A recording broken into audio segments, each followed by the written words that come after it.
back to an episode of 12-Inch Figure Fanatic. Remember to subscribe. Today we're going to be taking a look at the EXO-6's Star Trek The Next Generation Enterprise D Captain's Chair.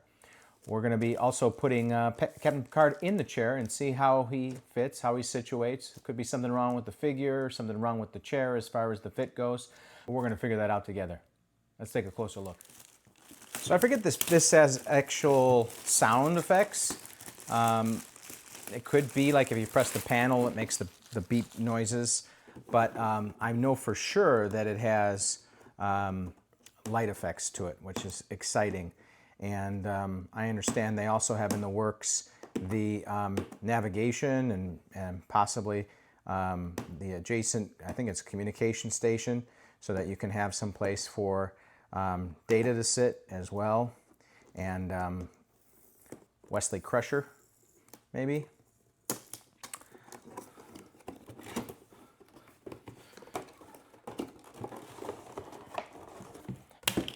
There's not too much weight to it. It's pretty light. And looks like you don't really have any assembly required.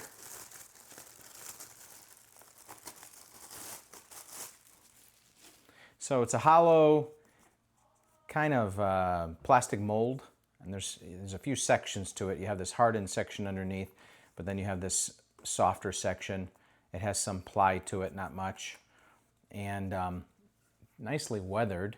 It's got some a little bit of, it looks like airbrushed darkness in the creases and folds. They did a good job at the texturing to make it look leather-like here. And it's also got some looks like felt carpeting on the bottom as well, so it's protecting the surface that you have it on as well. Looks like we got decals on each side, and yeah, that's pretty much it. And then it comes with this USB-C cord, and once again, I've had this problem before where I just wish they would put batteries in these things so you don't have to worry about reaching this cord to plug it into anything. And let's say you wanted to really show off your display, instead of being able to throw some switches on a bunch of stuff like your Iron Man and some other light up things in your cases. Now you've got to worry about having battery packs situated on the shelves or having some kind of master plan to have everything connected via USB behind the case. It just gets kind of tedious. But let's get this thing plugged in. I doubt it charges. I think it's one of these deals where you have to have it plugged in order to use it. But let's see what it looks like all lit up. All right, so here it is all lit up, and it does need to remain plugged in order to work. There's no internal battery that stores energy. It's got a simple switch in the back here, on, off, and you have the white panel that glows here. I believe that's where he rests his Earl Grey tea, hot. And then you've got the illuminated panels, very nicely done there. As well as underneath here, you have the illumination on both sides. The light is nicely distributed. It's not like you see the halo glow of the LED underneath the panels. There is some slight, if you could see here, some slight light coming through on the sides and the cracks. Not ideal, a little sloppy, but it is what it is. And same problem on the bottom here. You just get a little bit of the light coming through where the clear plastic paneling touches the mold. Let's see what Picard looks like sitting in this thing so we can complete the picture here. All right, so here he is sitting down in the chair, and it has a pretty good fit. I mean, the elbows make contact with the bottom here. You have, the hands reach appropriately to the panel. There's indentations in the seat to kind of guide you where the spread of the legs should go.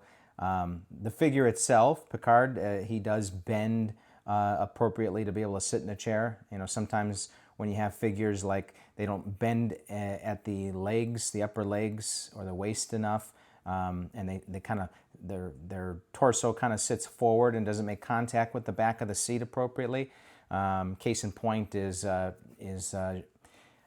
Corleone with the Godfather. That figure had a leather desk chair that he just didn't really rest in appropriately, but this is very nicely done.